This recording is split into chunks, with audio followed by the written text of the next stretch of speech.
ایک دفعہ انگلی کے اشارے سے ابو لہب نے کہا تھا نبی پاک کو آپ کا ہاتھ ٹوٹ جائے، اللہ نے فرمایا تبت یدا ابی لہب و تب، تو کہتا ہے میرے نبی کا ہاتھ ٹوٹ جائے تیرے دونوں ٹوٹ جائیں گے۔ اور سنو ابو لہب کا حال کیا ہو۔ ابو لہب کا معنی ہے ابو لہب شولوں کا باپ، لہب شولوں والا۔ کیا مطلب؟ ابو لہب اتنا حسین و جمیل تھا کہ اس کے جو رخسار تھے شولوں کی طرح چمکا کرتے تھے، اتنا خوبصورت تھا، لال سرخ رنگ تھا، خوبصورت آدمی۔ عرب میں جب غربت تھی تو اس کے گھر میں اس وقت بھی 2 اینٹیں سونے کی تھی، اتنا مالدار آدمی اور سردار تھا سارے مکے کا۔ لیکن نبی پاک کی بے ادبی کی، تمہیں پتہ ہی نہیں کہ رب دنیا میں سب سے زیادہ ناراض ہی اس سے ہے جو اس کے رسول کا بے ادب ہے، سب سے زیادہ ناراض ہی اسی سے۔ ابو لہب نہ گیا بدر کے موقع پر، ڈر گیا، کہنے لگا میں نے نہیں جانا، مکے میں رہ گیا، نہ گیا جہاد کے لیے، مسلمانوں کے خلاف نہ نکلا۔ لوگوں نے بڑا اس کو لان تان کیا، لیکن کہنے لگا میرے خرچے پہ 4-5 بندے لے جاؤ، میں نہیں جاؤں گا، پیچھے رہ گیا۔ لوگ کہنے لگے بچ گیا، لیکن اس کے جسم کے اندر ایسی بیماری نکلی کہ ریشے سے بھر گیا سارا وجود، ریشے۔ اس کے بچوں نے لے جا کے ابو لہب کو پیچھے ایک حویلی تھی مکے کے باہر، اس میں بند کر دیا۔ چیختا تھا، چلاتا تھا، میں بد دعا نہیں دیتا، پر اگر کلیجہ پھاڑ کے دیکھو تو دل بڑا زخمی ہے۔ میری حیات کو ٹکڑوں میں بانٹنے والے، جب تیری حیات بھی بکھرے تیری ممات بھی بکھرے۔ اللہ کرے اسی طرح تو بھی روئے جس طرح آج اس دھرنے میں شہید ہونے والے کی ماں روئی۔ اللہ کرے میری حیات کو ٹکڑوں بانٹنے والے، جب تیری حیات بھی بکھرے جب تیری ممات بھی بکھرے۔ بد دعا ہے تمہارے لیے، بد دعا ہے تمہارے لیے، جب تیری حیات بھی بکھرے تیری ممات بھی۔ بند کر دیا اس کو لے جا کے وہاں پیچھے، اور جب اس کو بند کر دیا کمرے میں تو چلاتا تھا، چیختا تھا، کوئی مجھے بچاؤ، کوئی پانی پلاؤ۔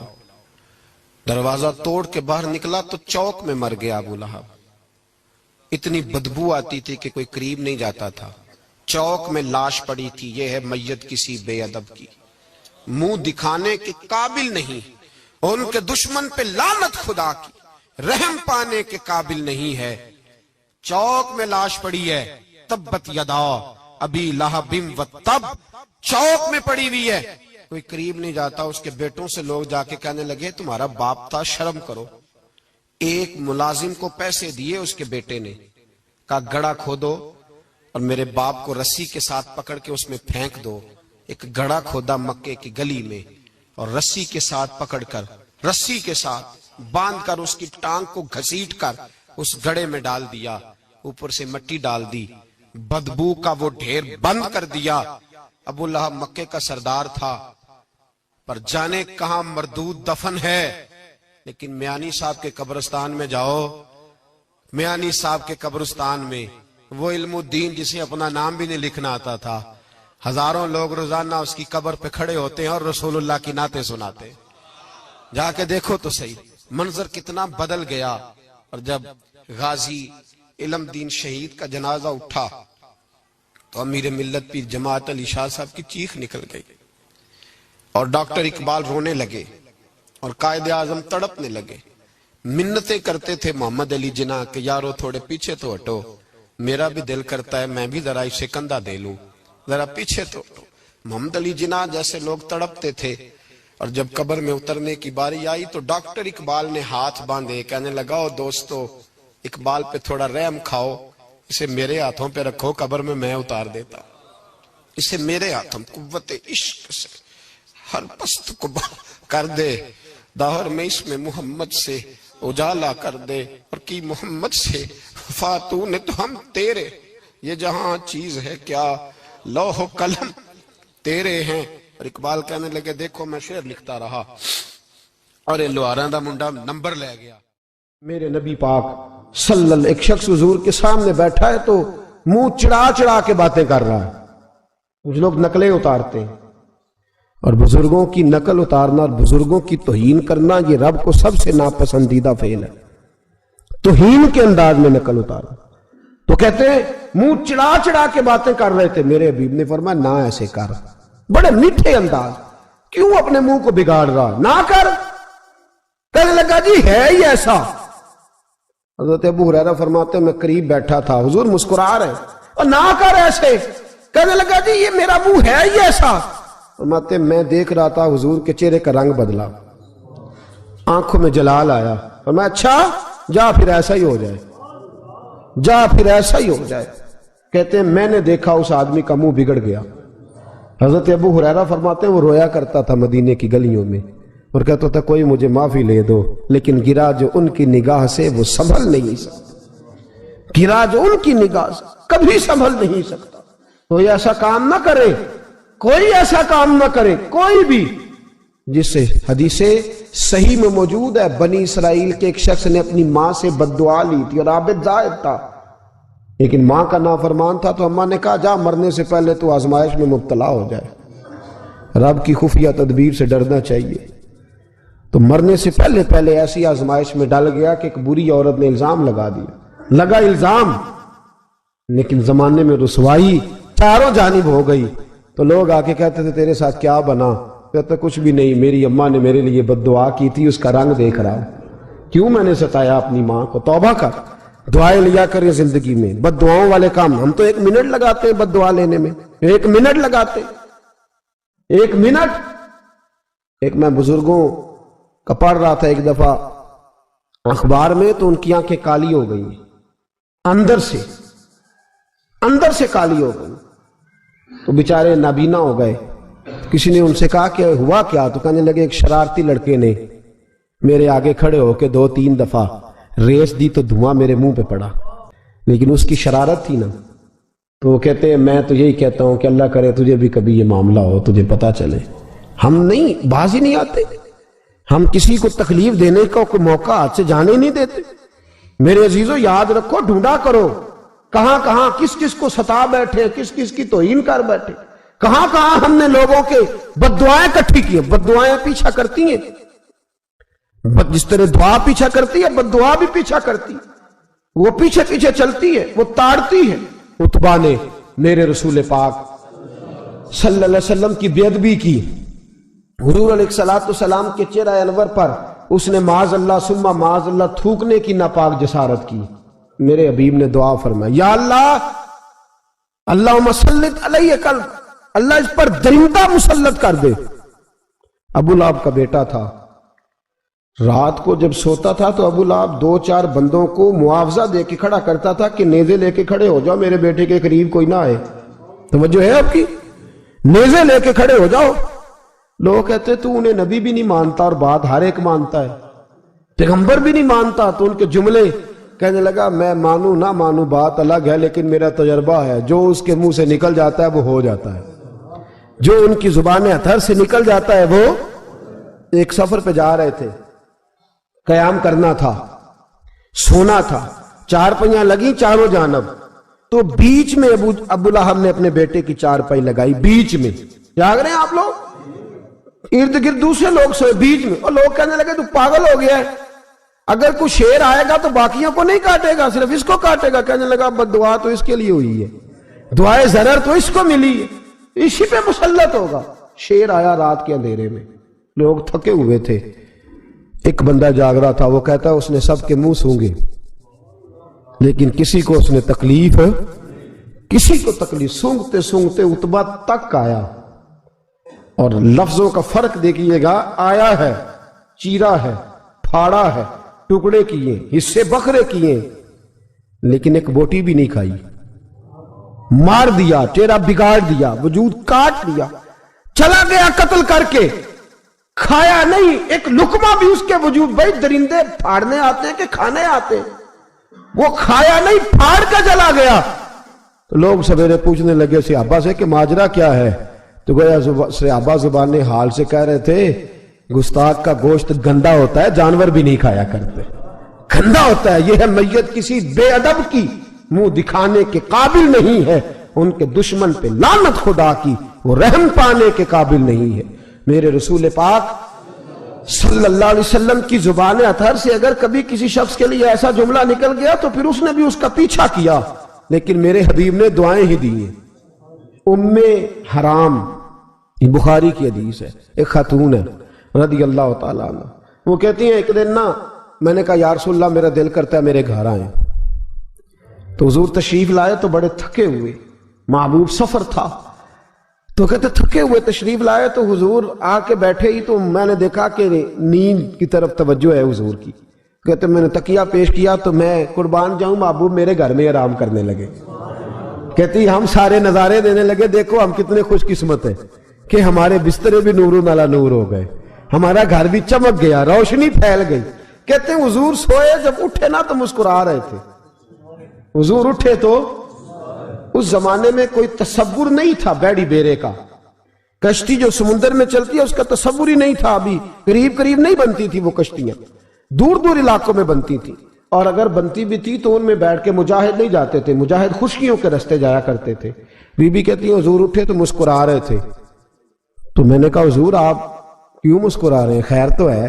تو نبی پاک نے فرمایا میں نے دیکھا ہے سوتے ہوئے کہ میری کچھ امت کشتیوں پر بیٹھ کے بھی کافروں کے خلاف جہاد کرے گی، دریاؤں میں بھی، اقبال نے کہا نا دشت تو دشت ہے دریا بھی نہ چھوڑے ہم نے، بحر ظلمات میں دوڑا دیے گھوڑے ہم، کشتیوں میں بھی جہاد کرے گی میں نے دیکھا ہے۔ تو کہتی ہے میں نے فٹافٹ کہا یا رسول اللہ مجھے بھی شامل کر دے ان میں، حضور مجھے بھی ان میں، حضور ذرا جلدی جلدی، دیکھا جو ان کو بانٹتے تو میں نے بھی بڑھ کے پیار سے دستے عطا کے سامنے دستے طلب بڑھا دیا، میں نے بھی آگے بڑھ کے کہا حضور تھوڑی خیر ادھر، حضور مجھے بھی شامل کر دے، کہتے پہلے بوڑھی تھی، نبی پاک نے ہاتھ اٹھائے کہ یا اللہ اس کو بھی ان میں شامل کر دے۔ اب فرماتے ہیں سرکار کا وصال ہوا، کوئی جہاد نہیں ہوا سمندر والا، حضرت ابو بکر کے زمانے میں کوئی جہاد نہیں ہوا سمندر والا۔ مجھے لوگ کہتے تو نے مرنا کب ہے، میں نے کہا جب تک کشتی والا جہاد نہیں ہو جاتا، جب تک کشتی والا، جو دن کو کہہ دیا دن ہے تو دن نکل آیا، جو شب کو کہہ دیا شب ہے تو رات ہو کے رہی، خدا نے ان کی زبان کو وہ اختیار دیا، جو نکلی منہ سے ان کے وہ بات ہو کے رہی۔ فرمایا جب تک کشتی والا جہاد نہیں ہوتا میں نے مرنا۔ تو پھر بابے کو کہنے دو نا عرش فرشتے بانگا ملیاں، مکے پہ گئی شور، اور بلے شاہ ایسا نہیں مرنا، گالی بکی بلے شاہ ایسا نہیں مرنا ہے، مر گیا ہی کوئی اور تے بارش شاہ کدو مر دے جنہ کیتیاں نیک کمائیاں نے، بات ہی ختم کر دی، او کدو مر دے جنہ کیتیاں نیک کمائیاں نے۔ حضرت سلطان باہو رحمت اللہ علیہ فرماتے ہیں کامل پیر اونا دے باہو قبر جنہ دی جیوے، فرمایا میں نہیں مرتی، حضرت اسرائیل نہیں آتے وہ چھو کے گزریں گے، کہتے بہنیں بھی چلی گئیں، بھائی بھی چلے گئے، خامد بھی چلا گیا، بچے بھی کئی گئے، اور میں اسی حالت میں۔ حضرت ابو بکر صدیق کا وصال ہوا، حضرت عمر کا وصال ہوا، حضرت عثمان کا، گن رہے ہیں آپ لوگ، حضرت ابو بکر کے 2.25 سال، حضرت سیدنا عمر فاروق کے کم و بیش 10 سال، حضرت عثمان غنی کے تقریباً 11 سال، کتنا عرصہ ہو گیا؟ کہتی ہیں کوئی، پھر حضرت علی کے 4.5 سال۔ بی بی کہتی ہے میں ترو تازہ تندرست کی تندرست لوگ پہتے ہو، بی بی تیرے ساتھ والے سارے چلے گئے، تو کب جائے گی؟ تو میں کہتی ساڑھے نبی دی زبان، ساڑھے نبی دی زبان، ساڑھے واسطے قرآن، میں کیسے جاؤں، ابھی جہاد ہی نہیں ہوا۔ کہتے ہیں خلفائے راشدین نے پردہ کیا، حضرت امیر معاویہ کا دور آیا، اور حضرت امیر معاویہ نے قسطنطنیہ کے لیے جب مجاہد بھیجے تو سمندر کا رستہ تھا، کہتی ہیں جب سواریاں جانے لگی تو کہنے لگے کچھ بیویوں کی بھی ضرورت ہے کھانا پکانے کے لیے، کہتی ہے میں ہاتھ بھی کھڑا کرتی رہی، درود بھی پڑھتی رہی، اور محمد کی صداقت پر شکر بھی ادا کرتی رہی۔ کہتے ہیں میں نے ہاتھ کھڑا کیا تو مجھے کچھ لوگ کہنے لگے بی بی تو سلیکٹ ہو جائے گی، تو بوڑھی ہے۔